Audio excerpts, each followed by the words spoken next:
What's going on, YouTube? Welcome back to the channel. This is for entertainment purposes only. Sorry, I'm not putting up the green screen. I'm pretty tired. And lazy. Yep. Maybe both. But yeah, anyways. We did okay this week. We did okay. We ended the week in the green. Which is great. It's always great. So we had, last week I didn't have a lot of time. So basically I was just focusing on Aussie USD short. But I ended up trading Aussie and Euro USD. Which, yeah, sorry I didn't, you'll see, I didn't bring it up, but it was a good trade anyway. Aussie USD, I had a position up here, and then I had a position here that got filled and then started heading down. And I wasn't sure if I was going to hold it or take profit and then see if it jumps back up, but I decided to hold it. So I was up, it corrected here, it dropped again, and I'm like, cool. All right, we got drop, correction, drop. Okay. So I brought my stop loss down to just above this high here. And this is the problem with Aussie USD, is it loves to do these big crazy movements. And it shot back up and took out that high. Stopped me out, but stopped me out in profit. And then it continued to go down. So I didn't make as much as I could have, but I made something on that. But my saving grace was here. Euro USD. So on Sunday, yeah, if you look at the weekly chart or the monthly chart, it looks like price has pushed through the long-term trend line for whatever reason on TradingView. But if you actually zoom in to the 4-hour chart, it didn't actually touch that trend line at all.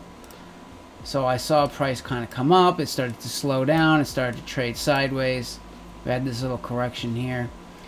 So I put a sell order literally like just above these highs. The price snapped up, filled me, and started to head down. So I held on to this one all week, all the way down to there somewhere.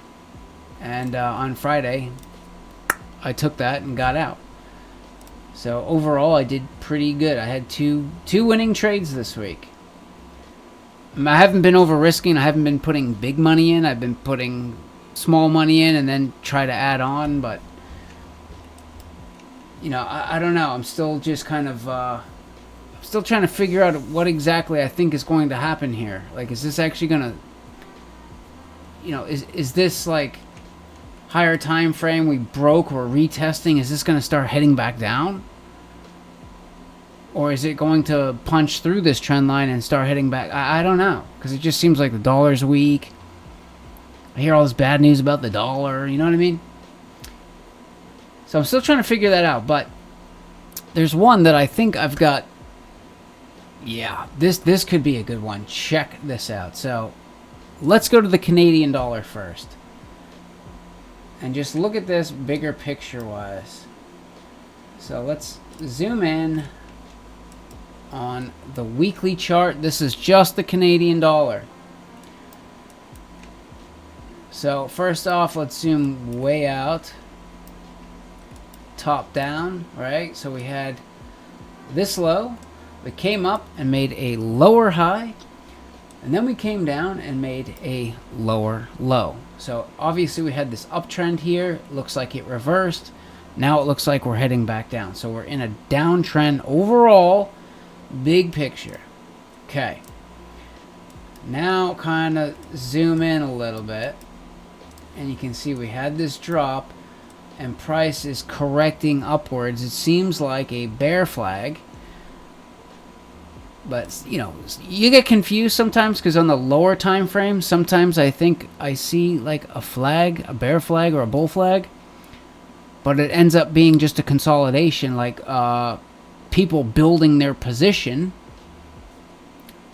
to go up. So, I mean, it looks like a right? So this kind of looks like a bear flag, but on the lower time frame, sometimes I see that, and I'm like, oh, it looks like a bear flag. It's going to drop. But it ends up just being like buyers. They're like accumulating in that area, and they're buying it up, and then it explodes to the upside, and you're like, what in the hell? I thought that was a flag. But that's on the lower time frames. Usually on the higher time frames, the bigger picture, you know, these flags kind of, they hold true. But if we look at this, here's the trend line. You know, we punched through it right there, and it launched back up with authority. We broke through again here, and it launched back up with authority again.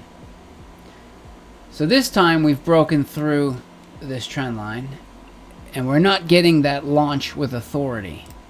It's kind of, yeah, it looks like we're getting a flag. We're getting a bear flag. We're getting a correction underneath this trend line. So to me, this looks like, you know, Canadian dollar is setting up to make a massive move down to come and take out this giant double bottom that's sitting there. I don't think they're just going to leave that untouched. So if we look at USD CAD, this is essentially the same thing. We've got this giant double top sitting up there.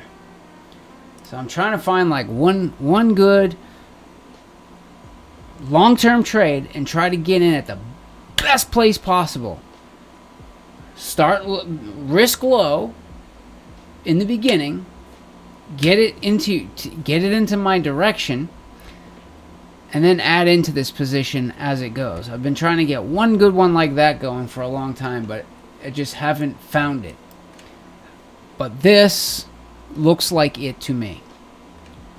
This definitely looks like it to me. You know, that big double top is my target. Big picture, that is my target. So even with a 20,000 unit order position, dude, that's $2,400, which we could add into that all the way up and make it whatever. You know what I mean? Craziness. Craziness. So if we zoom in, you know, I've been watching USD CAD for the last couple of weeks, and it's been kind of just, it kind of seems like it's just killing time, waiting for that piece of news to come out, so it can just go to the moon. So I'm thinking, yeah, I'm thinking right here, under these lows, in this zone that I've drawn. And you'll notice on the 6-month chart here, the very tip of that wick is like right on that order. See that? Boom, right there. Also looks like an area where price has acted as support, resistance, support, resistance. We broke through. And interesting enough, yeah, if you look at USD CAD on the weekly chart with Lux Algo on, you know, we had this little, like, looked like a flag here, broke out to the upside, and we've got a strong buy signal. Price is pulling back now, I think, for the next explosion to the upside. That's what I think is coming. So this order is 20,000 units is going to sit right there, just in case, you know, we get a violent move to the downside. You know what I mean? But this is going to stay here, and I'm going to be willing to risk a little bit more on this, just because, you know, I think this is a good area. So I'm not gonna put a stop loss like right at the bottom of this box.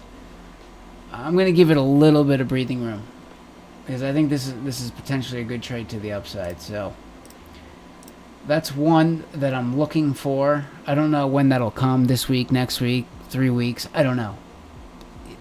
As soon as it drops and breaks those lows, hits that, I'm in. You know, I think that could be a good trade. Other than that, Euro USD this week, I'll probably try to get back in and trade this. I'm I'm sure we'll get some sort of correction. You know, whether it's a running flat that's going down, right, like this, or maybe we get an expansion here and then it drops, or maybe we get a straight up flag here and then it drops. I don't know. Some sort of correction. So I just want to see a correction, a pullback, something. And I'm just going to use my intuition and try to re-enter this trade, heading for another drop south.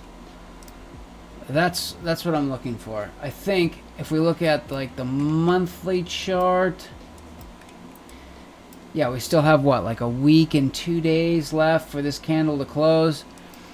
I think more than likely we'll have that correction, the drop, right? This will kind of come down a little bit, then it will start heading back up towards the end of the month, then close, and then come back up and retest this area a second time. So we'll get another wick on the next monthly candle, and then the move down. So I'm trying to picture like how these candles will form and how things should happen. But for now I'm just going to focus on a correction here for another drop, because it seems like we're just getting ready to start that little downturn. And obviously Aussie USD too. You know, this thing seems to move more violently. So I hope we get a nice snapback here. Maybe this is the start of an expansion here. Like, boom. You know, maybe we come up and take this high out here. So yeah, if I see a nice snapback in Aussie, I might be looking for a short there. I mean, other than that, like, JPYs, man. The only thing that's throwing me off is this monthly candle a little bit, but I mean, trend is up, trend is strong. Like, if we see any pullback here, you know, that might be an area to look for continuation to the upside. Or, I mean, Swiss franc JPY is just cranking, dude, cranking. It's like, dang it, I want to be in that. It's just like never a good time to enter, though. You know what I mean? It's like it just keeps going.